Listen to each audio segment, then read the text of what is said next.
বাংলাদেশের রাস্তার মাটিগুলো দেশের বাইরে আপনার রপ্তানি করতে চাই। কারণ এত বালুর বালু, এত বালুর বালু রাস্তা যা বলার মতো না ভাই। বাংলাদেশের সব বালু মনে হয় বাংলাদেশের রাস্তার ভিতরে থাকে, মনে হয় না বালুর মানে বস্তা বস্তা বালু থাকে রাস্তার ভিতরে। আর বিশেষ করে এরকম ওই যে ডিস্ট্রিক্ট যে ট্রাকগুলো, এগুলোর পিছনে যদি কোনো বাইকার ভাইয়েরা পড়ে তাহলে তো বুঝতেই পারে যে অবস্থাটা কেমন হয়।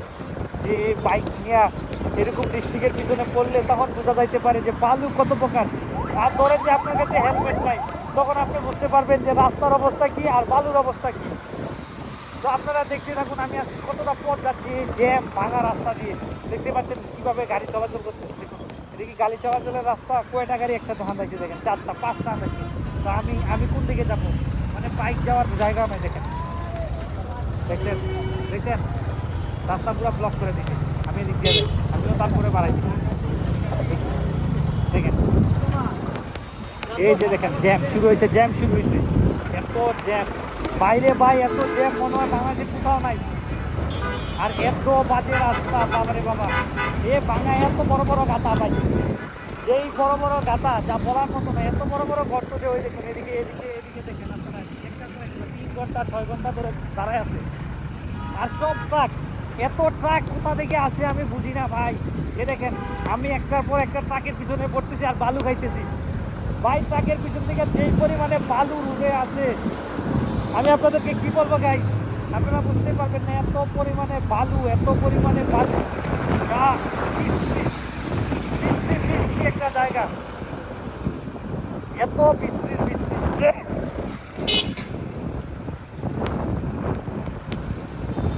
দেখেন এই জায়গাটা কতটুকু নিরাপদ, কিন্তু এই জায়গা দেখেন কত বড় বড় ঢেউ যায়। কতটা ভালো রাস্তা এটা, ওই দেখেন আবার আরেক মোটর সাইকেল চুনার দিক দিয়ে আসছে।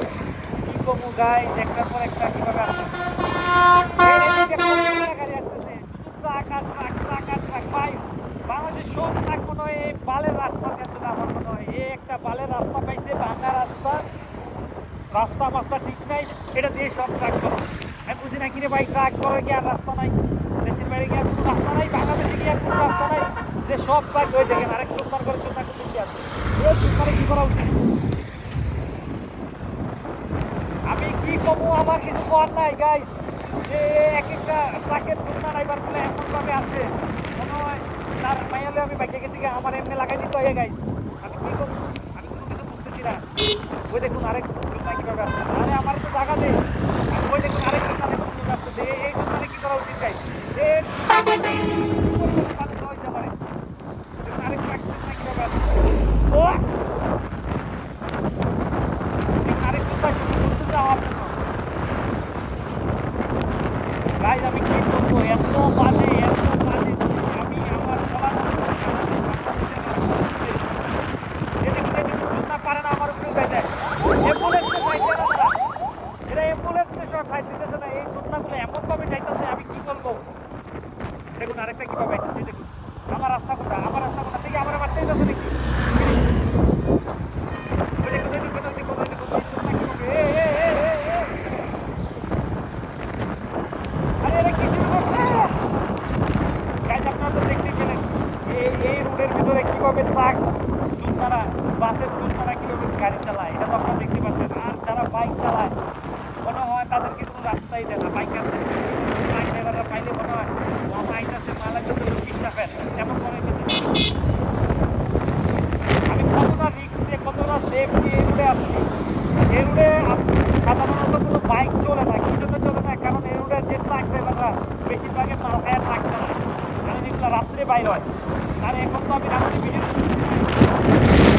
দেখালাম যে ট্রাকের জন্যরা বাসের জন্যরা কীভাবে চলাফেরা করে, এদের জ্বালা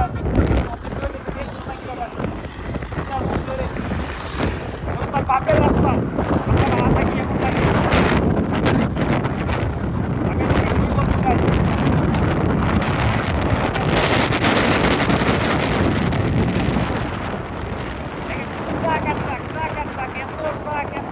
আমি আমার বাপের জন্য রাস্তায় রাখছি ভাই। এক রাস্তার ভিতরে কত ট্রাক পারে বাংলাদেশ, সব ট্রাক আমার মনে হয় এই রোডের ভিতরে সব ট্রাক, মানে বাংলাদেশ একদিকে আর এই রোডের ট্রাক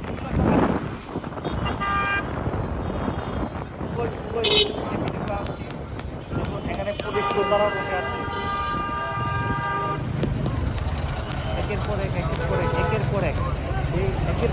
এই